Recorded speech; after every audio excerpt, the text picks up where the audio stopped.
Hey guys, welcome! Better Than a Let's Play Season 2, Episode 1.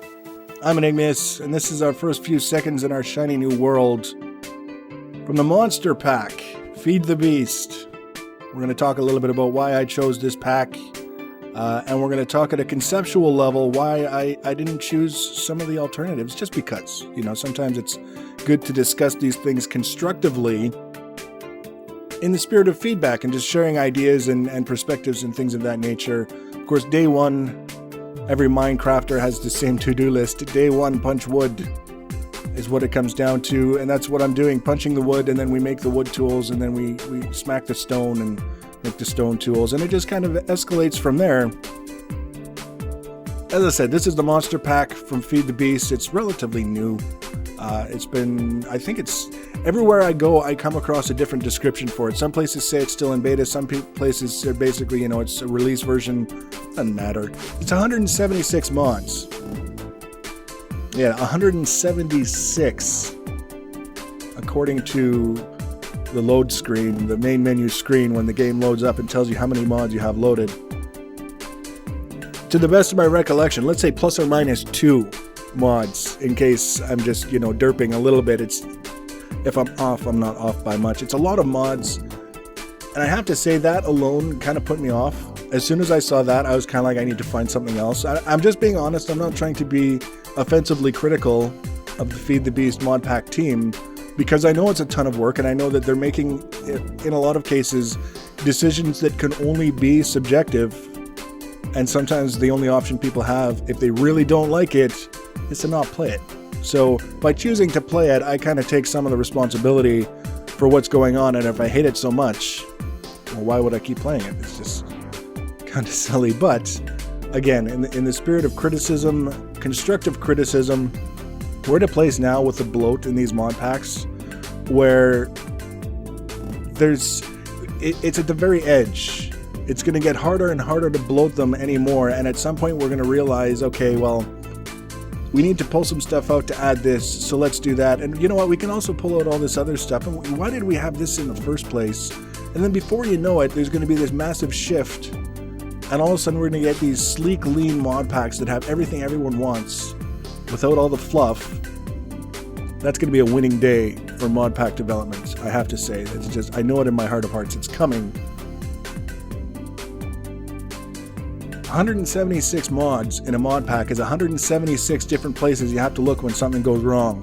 And that to me is just too much. But one of the things, whenever I'm setting up a new mod pack, is there's always a video series that goes along with it. So there are certain things that I have to add, or that are very good for me to add, that either enhance performance or change the way things look. One of those is Optifine, which is not compatible with this mod pack at all. And apparently there's a bit of an issue with Optifine just struggling in the 1.6, 1.7 arena for compatibility, and the Optifine devs saying, I'm not changing it for what you guys are doing. And I can kind of see where he's coming from.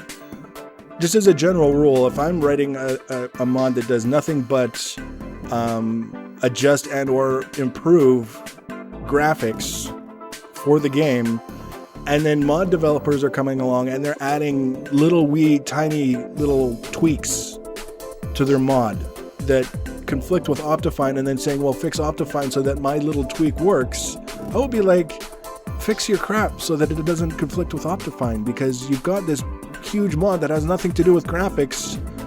Don't introduce things that are going to cause problems. It's just, to me, I can understand his position in saying, I'm not changing this to suit mod developers and try and make it easier for them to have compatibility, whatever it happens to be that they're looking for. I get that. So not being able to use Optifine, I said, okay, well, the main reason why I use Optifine is because the Camera Studio mod that I use for all the time-lapse builds that I do suggests Optifine very, very strongly. As in, if you're finding any kinds of issues whatsoever with this mod running poorly or giving you poor results, see if you have Optifine installed, and if you don't, try it. So I decided to run Camera Studio without it, and that's when I realized the main sort of kick in the teeth when we get to this level of bloat. Now, I'm using a 64x texture pack. It's Sphax, for those of you who recognize it, mainly because Sphax, in my experience, is the only one that's managing mod packs of this size and getting the textures complete to a reasonable degree. I like the Sortex pack. I like the theme. I don't like that in my last series, half the textures were still vanilla because it was listed as this is a texture pack for this mod pack, and half the textures were missing. It just didn't really work for me. So I have Sphax, and that adds to memory requirements. There's, again, taking responsibility where it's my responsibility. I made that decision to add Sphax. I'm responsible for the extra memory overhead that it creates. But then having this mod pack running with the Sphax textures and Camera Studio, which has its own RAM requirements above and beyond whatever Minecraft is doing, causing the game to crash or run out of memory and be unplayable. That to me was when I was kind of like, really? So we can't make it look better, we can't improve performance. Half the mods that are listed are mods that I will never even use because I won't even know that they're there, realistically speaking. And one of my favorite mods, the Camera Studio, that's so critical to what I like to do with the videos, is a little bit wobbly right now. These are the consequences of bloat. 176 mods is 176 places to look when things don't work. But we'll make it work. We'll find a way. It's only been a couple of days into the process of getting things sorted out. Again, we're just having this discussion in the spirit of it's not all good or all bad. There's some things that are really, really great about what the FTB team has always done. And there's some trends that I'd like to see reversed. Quick, like I just chopped that beef in the ass. If you're going to chop it somewhere, why not the ass? So we're handling the food and also all these beans with leaves. There's so many different vegetables that we can grow. I don't know necessarily what mod pack they're all from. One mod that I do certainly appreciate in terms of addressing the learning curve is Wayla. What am I looking at? That's that little window at the top center of the screen that's changing to tell us what we're looking at and what mod it comes from. Pretty handy, pretty good for the learning curve, and the beans with leaves. There was another mod pack that I looked at, and in terms of unforgivable sins, we'll call it that. Like I say, we're not being offensively critical, we're being constructive, but you know, unforgivable sins pretty much covers this pretty well. Is there were some mods, one mod, maybe two in particular, on the mod list that I refuse to have anything to do with. I don't need to get into that again. If all it takes to get a mod pack tailored more to my liking is to remove a mod or two because of whatever reason, usually I'm okay with that. But what I found is kind of looking into it and seeing what it offered. It had a lot of the tech stuff, it had a lot of new mods that I wasn't familiar with, which is good. But then I started reading about how it's going the more ambitious route of trying to tackle balance by disabling certain things. You download the mod pack, it comes with config files, and those config files disable this or change that or adjust this in the name of balance. Either balance at the meta level, the resource game or whatever, or just balance in terms of we've got 5 mods here that are all largely doing the same thing. Let's just kind of strip it out so there's less conflict sort of thing. There's that as well, which I think is fairly reasonable. But when we start talking about balance at the meta level and balancing resource acquisition and resource availability, player capability in terms of their ability to gather materials, move around, fight one another, whatever, it's very, very rare that we can come across an objective discussion about balance. Most discussions about balance are coming from an emotional place. Someone has encountered a situation that has made them unhappy, and therefore it is unbalanced. Because if it was properly balanced, they wouldn't be unhappy. And that's sort of the way the conversation goes. And it doesn't matter if it's endgame. There's no endgame in Minecraft, but people still talk like there is. Endgame Minecraft or PvP in online games or whatever. 99% of the conversations around balance stem from people who are unhappy with a particular outcome, and their decision And their response to that outcome is that it wouldn't have been that way if it had been balanced better or properly, which kind of makes it impossible to please anyone or everyone when the basis for all of this discussion and all this criticism is the emotional level, which with the online games like MMORPGs with the PvP, it was so frustrating to read people complaining that I play a certain class and I'm completely useless in PvP. I can't kill anyone. I get rolled over so easily, and it's stupid and it's balanced and you need to buff this or nerf that or whatever. And I play the same class as them and I'm doing fine. And I can say, these are some of the mistakes based on what you're saying that you could look at, that you could adjust to change the way you approach things, and you might get better results, and they don't want to hear it. They've already made up the decision. It's not their fault. It's never their damn fault. They're pro gaming material.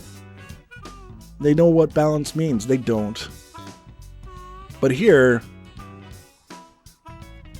is the sum total of the time-lapse footage I was able to salvage. There it was. That was...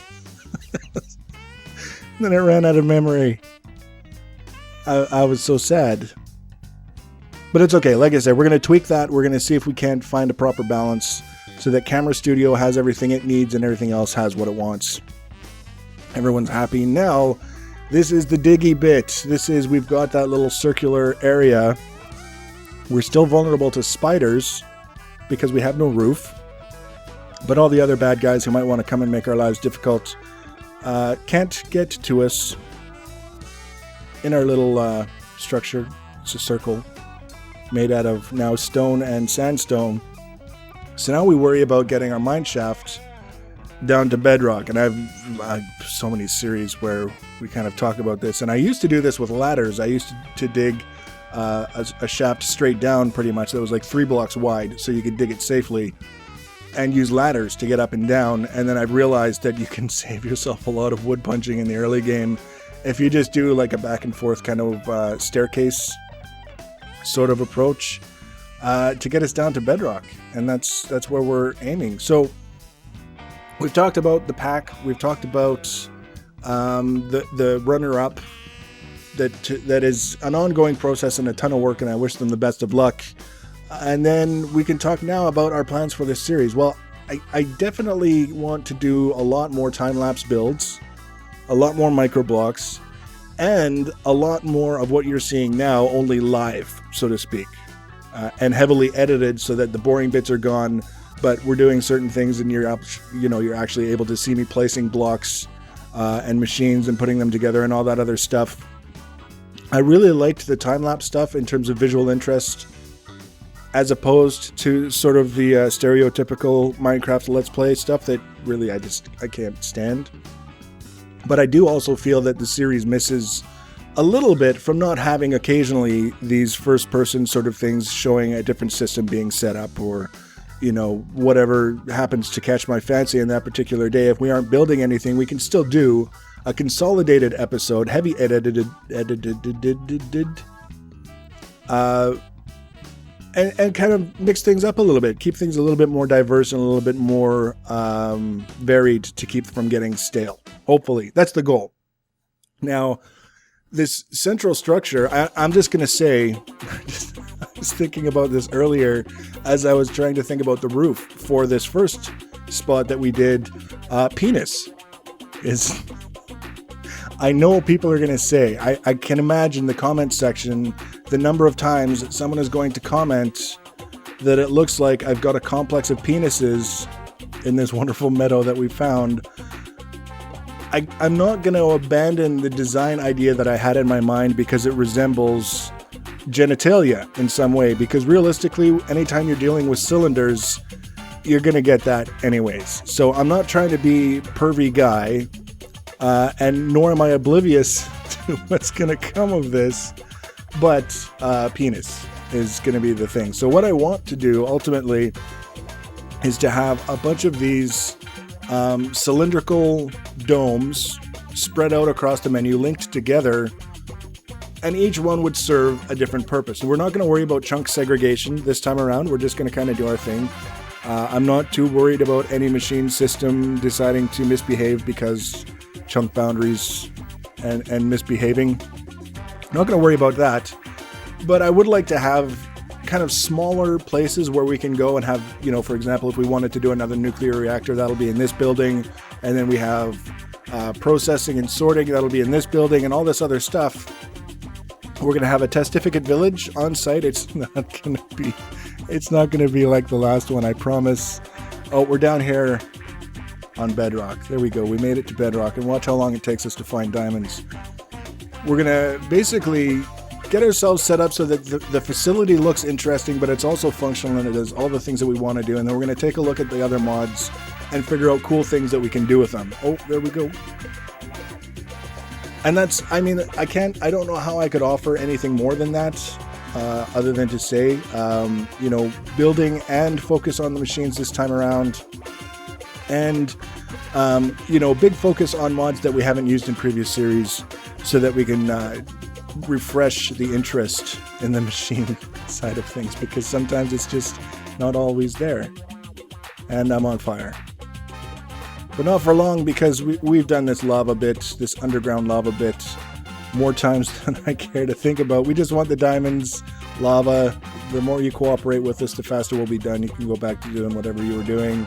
Don't make us kill you. Down here on bedrock, we now have access to lava. Clearly we have access to diamonds and redstone. I need some gold, and I need some other things. So maybe the next episode we will talk about early machines. All we've got right now is a furnace and some chests. So leave your comments and feedback. If you have some ideas about things that you would like me to do, there's no harm in letting me know. You can always leave the comment. I'm not going to bite your head off for offering an idea.